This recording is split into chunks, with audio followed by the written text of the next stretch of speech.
Razia kendaraan operasi Rencong 2014 yang dilakukan Satuan Lalu Lintas Polres PD menghadirkan hakim, jaksa penuntut umum, dan pihak perbankan.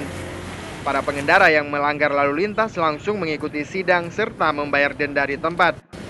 Dalam operasi Zebra Rencong yang dilakukan di Simpang 4 Keniria Kota Sigli ini menjaring puluhan pengendara yang tidak memiliki surat izin mengemudi, kelengkapan surat kendaraan, dan tidak memakai helm. Warga yang terjaring ini langsung disidang di tempat untuk mempercepat proses warga mengurus segala urusan surat tilang dan pembebasan kendaraan mereka. Dari Kabupaten PD, Ilham melaporkan untuk Aceh Video.